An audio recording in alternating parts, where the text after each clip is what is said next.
వైఎస్ఆర్సీపీ కేంద్ర కార్యాలయంలో మహావీర్ జయంతి భగవాన్ మహావీర్ చిత్రపటానికి పూలమాలలు వేసి నివాళులర్పించిన మాజీ సీఎం వైఎస్ జగన్.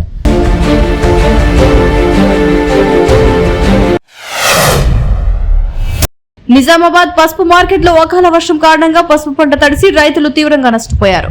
ఇప్పటికే కష్టపడి తెచ్చిన పంట నష్టపోవడంతో రైతులు ఆందోళన చెందుతున్నారు. ఈ పరిస్థితిని ఆసరాగా తీసుకుని వ్యాపారులు ధరలు తగ్గిస్తారేమోనని రైతులు ఆవేదన వ్యక్తం చేస్తున్నారు.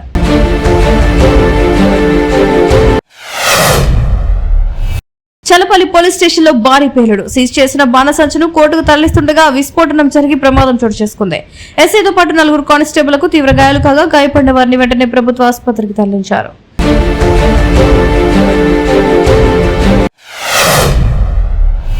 పశ్చిమ గోదావరి జిల్లా నరసాపురంలో వైఎస్ఆర్ విగ్రహం ధ్వంసం. సీతారాంపురం సౌత్ గ్రామంలో అర్ధరాత్రి గుర్తు తెలియని వ్యక్తులు విగ్రహం చేయి విరగొట్టి ఫ్లెక్సీలను చింపివేయడంతో గ్రామంలో ఉద్రిక్తత నెలకొంది. ఘటనపై ఆగ్రహంతో వైసీపీ శ్రేణులు భారీ నిరసన చేపట్టి నిందితులను వెంటనే అరెస్ట్ చేయాలని డిమాండ్ చేశారు.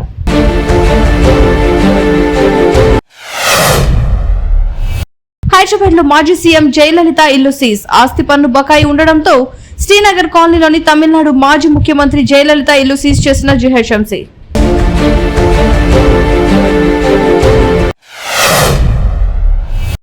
నాంపల్లి ఎగ్జిబిషన్ గ్రౌండ్స్ లో జరిగిన మహావీర్ జయంతి వేడుకల్లో పాల్గొన్న మాజీ మంత్రులు హరీష్ రావు, తలసాని శ్రీనివాస్ యాదవ్.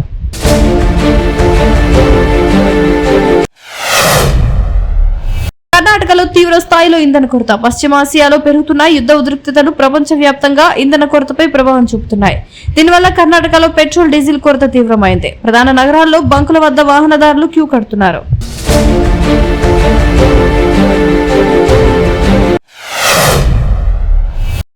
నెల్లూరు జిల్లాలో పట్టాలు తప్పిన గూడ్స్.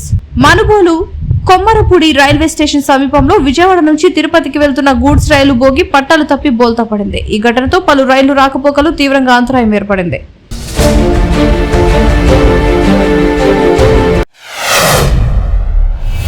చేవెళ్ల మాజీ ఎంపీ రంజిత్ రెడ్డి కుటుంబాన్ని పరామర్శించిన సీఎం రేవంత్ రెడ్డి. ఇటీవల రంజిత్ రెడ్డి తల్లి చంద్రకళమ్మ కన్నుమూశారు.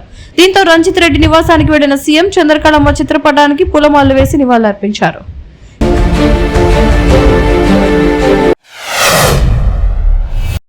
తమిళనాడు సీఎం ఎంకే స్టాలిన్ వాహనాన్ని ఎన్నికల ఫ్లయింగ్ స్క్వాడ్ తనిఖీ చేసింది. రాష్ట్రంలో ఏప్రిల్ 23న అసెంబ్లీ ఎన్నికలు జరగనున్న నేపథ్యంలో ఎన్నికల కోడ్ అమల్లో ఉంది. దీంతో పోలీసులు స్టాలిన్ వాహనాన్ని ఆపి తనిఖీలు నిర్వహించారు.